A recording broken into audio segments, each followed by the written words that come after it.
Hello, skipper. Hello, navigator.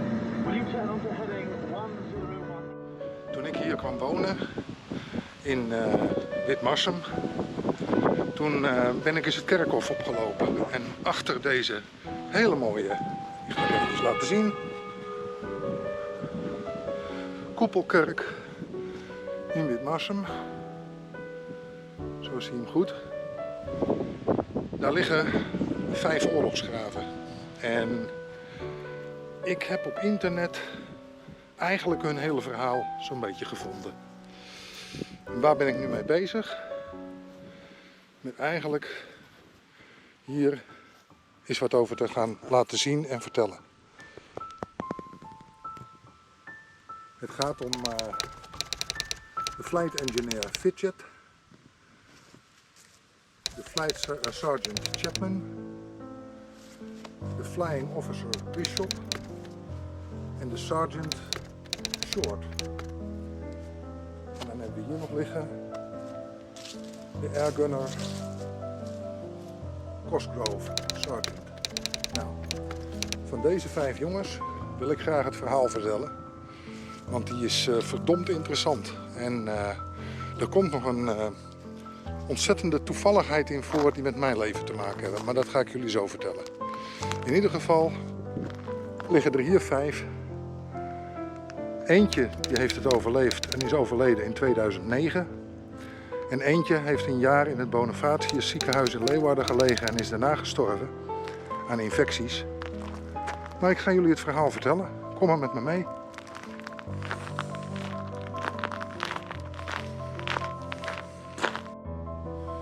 Het is hier waar op 27 en 28 mei 1943 520 bommenwerpers hier door de lucht heen kwamen vliegen.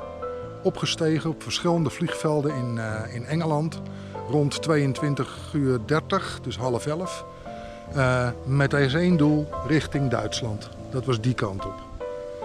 Nou, de bedoeling was om de Battle of het Ruhrgebied. En dat heeft te maken met dat de Engelsen in 1943 hun bommenwerpers op orde hadden en met honderden tegelijk Duitsland konden bombarderen. Nou, wat gebeurde er? Vanaf die kant heb je de Waddenzee, daar heb je het IJsselmeer. En vanaf die kant kwamen er zeg maar 520 bommenwerpers naar binnen toe op weg naar het Ruhrgebied. Het moet werkelijk gigantisch zijn geweest. 520 bommenwerpers die in één keer over je dorpen komen vliegen. Dat is immens.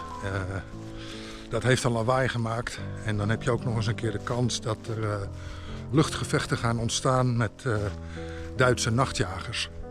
Maar dat is op de heenweg naar het Ruhrgebied is dat niet gebeurd. De heenweg ging eigenlijk vrij vlekkeloos. En ze hebben zeg maar in het Ruhrgebied hun bommen kunnen laten vallen. En dan komt nog de terugweg.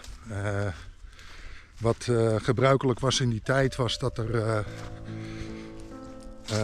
waren landmarkeringen waar de navigators zich aan hielden. Dus laten we zeggen kerktorens, rivieren. Maar het moest in de nacht zeg maar onder het maanlicht moest je het kunnen zien. En zo oriënteerden de piloten zich weer terug vanuit het Ruhrgebied naar Friesland. En op de terugweg ging het fout. Op de terugweg werd de crew van ED 821 onderschept door een nachtjager, een Messerschmitt BF 110. En die werd gevlogen door Rudolf Sigmund.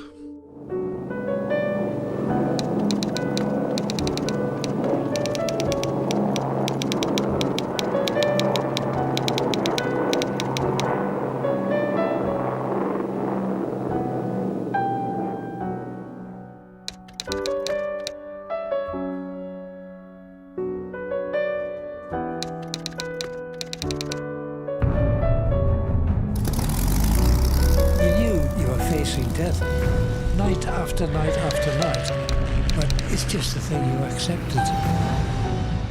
The Lancaster's a pilot's aeroplane, responsive but very powerful. There's no question about it. It transformed Bomber Command. Just imagine a sky full of fireworks. They hammered hell out of us.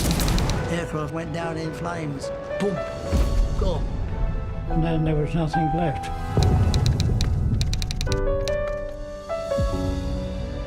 Morale was very low indeed because the losses were building up. We lost over 40 aircraft in one night. I was so devastated. I wasn't able to say goodbye, darling.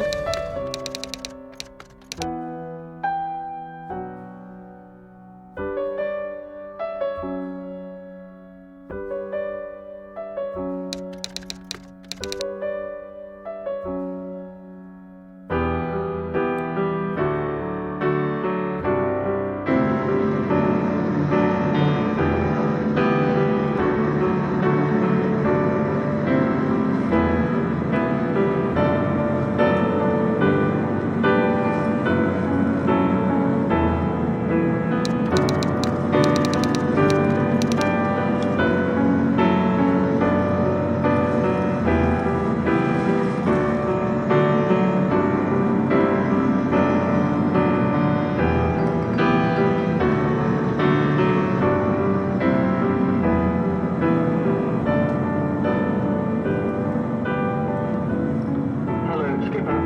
Hello, Navigator. Will you turn on to heading 101? They're definitely throwing it up at us. 30 seconds. Left. 40 seconds. Some fire down there, boys. Certainly is. 50 seconds. Left.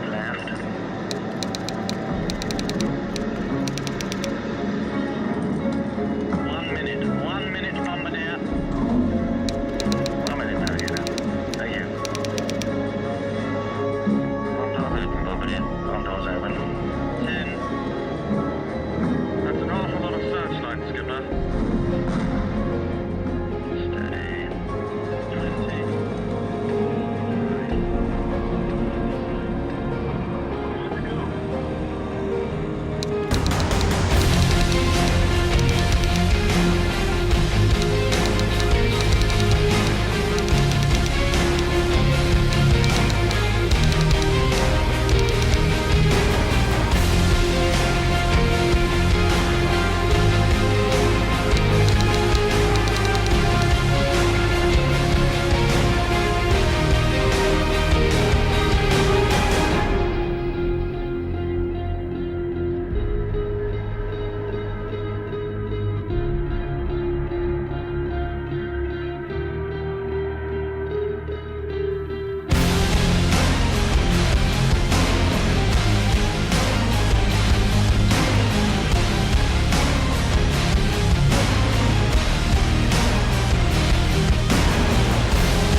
Just imagine a sky full of fireworks.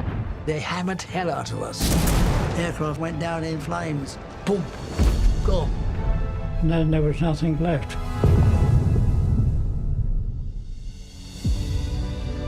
Morale was very low indeed because the losses were building up. We lost over 40 aircraft in one night. I was so devastated. I wasn't able to say goodbye, darling. Empty chairs at empty tables. That's where John used to sit. That's where Harry used to sit. I'm sorry to see them go. The hard facts are we had a job to do. And we had to get on with it. Navigator. Give me crossing coast, will you? Right out. Crossing coast. Now. Thanks, Bombardier.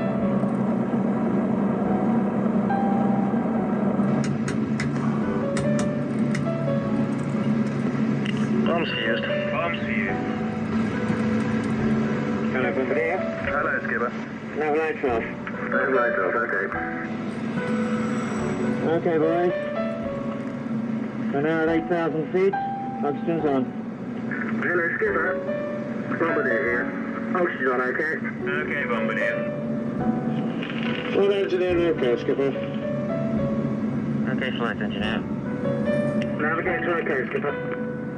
Okay, navigator.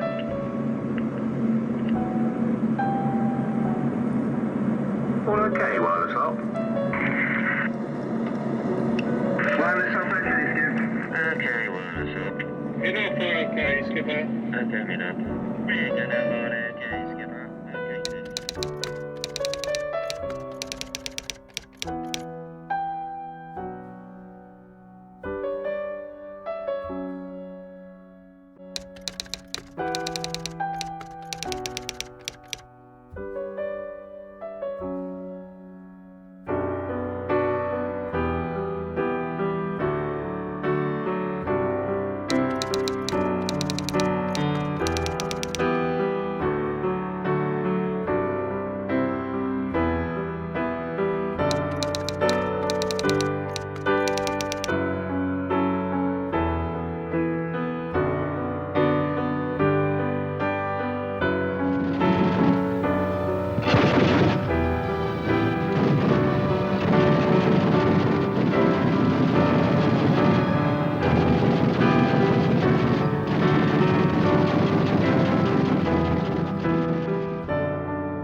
Rudolf Sigmund, dat was echt een Duitse ace. En wat is dat?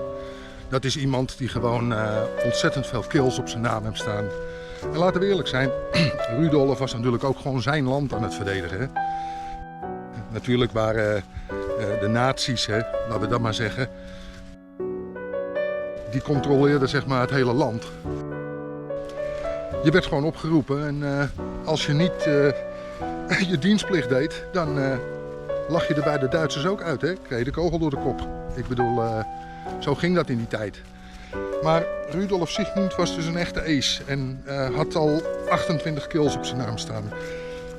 Een nachtjager met radar in de neus. Ik bedoel, waarschijnlijk hebben de laatste Lancasters van de formatie hebben niet eens een kans gehad. Er zijn er meer de lucht uitgeschoten. Dus, nou ja, dat was eigenlijk het einde. En die jongens hebben dat dus niet overleefd. Nou vind ik dus op dat kerkhof 5 graven van de 7 vliegeniers die in die Lancaster zaten. En dan ga je op zoek op het internet van, ja, wat is daar nou gebeurd? En dan kom je er dus achter dat ze de Krupp-Gelände in Essen hebben gebombardeerd. En wat is nou de toevalligheid met mijn leven? Ik heb in de jaren 90 heb ik in Duitsland gewoond. En ik heb 3 bloemenzaken gehad, waarvan 2 in Essen.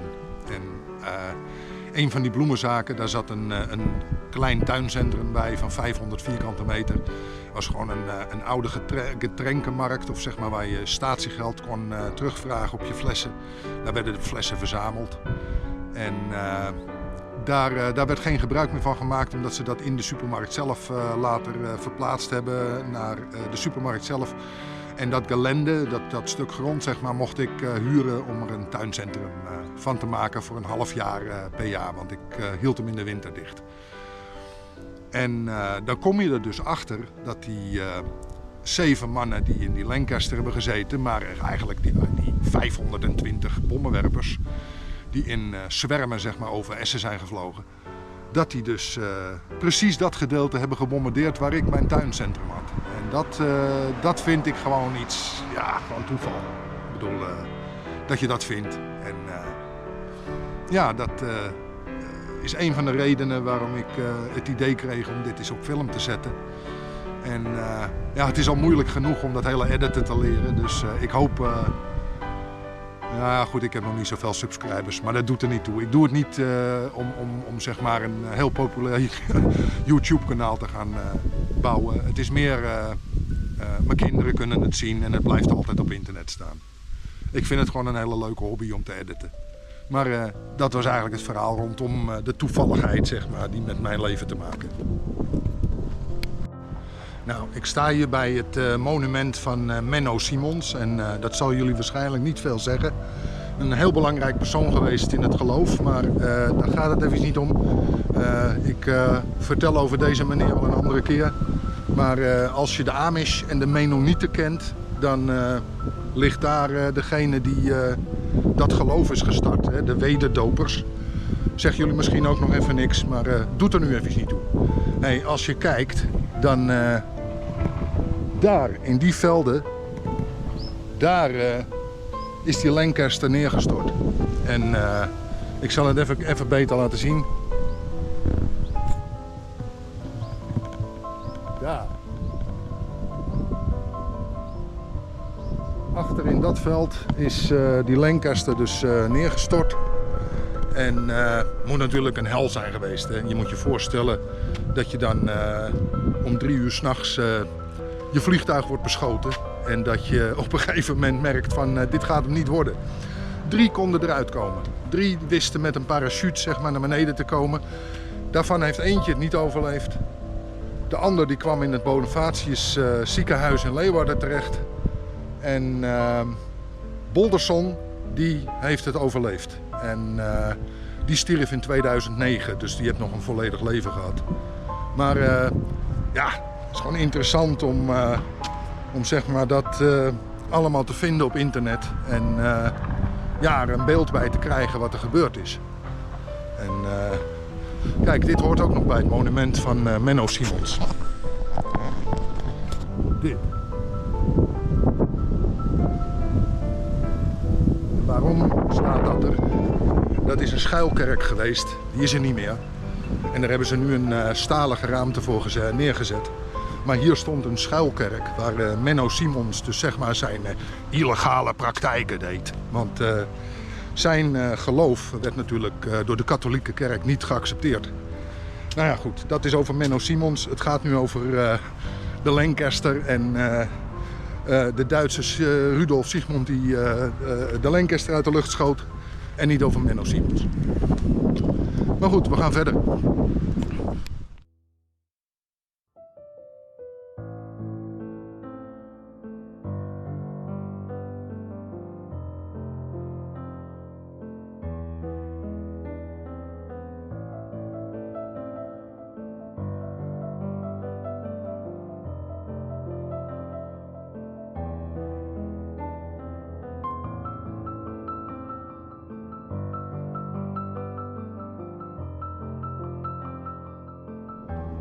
Heb ik altijd een heel positief beeld gehad van Duitsland. En dat komt omdat ik natuurlijk een generatie daarna ben geboren. Ik heb nog veel mensen gekend die de Tweede Wereldoorlog hebben meegemaakt. En ik zelf heb heel veel mensen gesproken, ook Duitsers. Want ik heb 10 jaar in Duitsland gewoond. En ik was wel zo brutaal om gewoon ook eens af en toe wat te vragen. En ik heb ook fotoboeken gezien van Duitsers. Die mij, nadat ik er een paar keer om gevraagd had, toch hun fotoboeken tevoorschijn haalden. En mij foto's lieten zien die echt uit de Tweede Wereldoorlog kwamen. En dat ze helemaal in uniform stonden. Maar goed, ik heb dat altijd zo gezien dat de Duitsers, zeg maar, dat waren de boemannen in de Tweede Wereldoorlog. En de geallieerden die hebben ons zeg maar bevrijd. En dat is zo'n beetje hetzelfde als wat er nu in Oekraïne gebeurt. Dus Rusland in dit geval, bezet een andermans land. En veel landen voegen zich samen en gaan de strijd aan. En in dit geval dan via de Oekraïners. Maar goed, aan beide kanten vallen slachtoffers. En dat is natuurlijk verschrikkelijk. Ik bedoel, ik denk dat het grootste deel van de Russische bevolking echt niet zat te wachten op deze oorlog. Maar goed, hij is er en we hebben ermee te dealen. Ik sta weer bij mijn paardjes. Kijk, ik zal ze even filmen. Ik denk dat ik maar alles aan jullie ga vertellen, want ik heb nog nauwelijks subscribers. En dat ik het hele verhaal ga vertellen over de oorlog aan jullie. Wat er gebeurd is met die Lancaster. Hey. Wat vind je ervan? Zullen we dat gewoon eens even aan jullie gaan vertellen? Nou ja, 1943. En toen vlogen ze zeg maar van Engeland naar Duitsland om de boel te gaan bombarderen. En ik denk dat jullie ook de enige zijn die het willen horen, hoor, want ik heb nog helemaal geen subscribers. Maar zo zien we elkaar wel weer even, hè. Hey, waar zou je vliegen, man, op je gezicht? Klap die eens even weg met je staart, of weet ik veel wat. Hey. Prachtige paarden, ja, goed zo. Op te vliegen. Ik zou er wat aan doen. Nou, we gaan weer verder. Hoe kan het nou dat ik die paarden 2 keer tegenkom? Ja, omdat ik dit in 2 keer heb opgenomen. En elke keer als ik over dit pad loop, dan kom ik die paarden tegen. Maar ja goed, mijn moeder heeft vroeger Friese paarden gehad. Nou, dat zijn Friese paarden. En prachtige paarden. Mijn moeder fokte ze, dus ik heb wat met paarden. Mijn vader was koetsenbouwer en die heb ik weliswaar niet gekend, maar die fokte ook met Friese paarden. Ja, alles Friese paarden.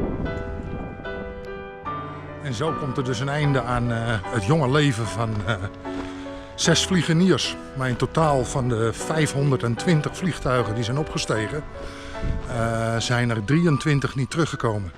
Nou, als je gemiddeld zo'n beetje neemt dat er 6 personen in zitten, en dan kan je al snel uitrekenen dat we zo richting de 150 man gaan die het niet hebben overleefd de nacht van 27 op 28 mei 1943. Hè? Kijk, we hebben hier een paar prachtige paarden. Hey. Hoe is het?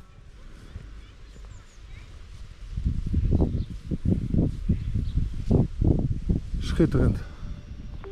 Jullie zijn echt prachtig. Friese paarden. Hey.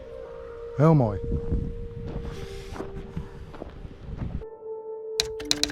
Ja, ik vond het zo toevallig dat hun de bommen hebben laten vallen op de plek waar ik dan in 1995 een tuincentrum open. En die heb ik gehad tot het jaar 2000. En toen ben ik weer teruggekomen met... Nou, dit was, dit is het einde van mijn video die ik wilde maken over de piloten. Of over de vliegeniers moet ik zeggen. En ja, met respect. Ik bedoel, doordat hun leven hebben gegeven, hebben wij nu onze vrijheid in Nederland. Hè? Laten we eerlijk zijn. En soortgelijk speelt nu af in Oekraïne. Dus ja, laat wel een hele hoop zien. Ik wens jullie nog een hele prettige dag. En dit was het. En bedankt voor het kijken. En mocht het je nou bevallen, ja, subscribe of geef een like. Dankjewel. Tot ziens.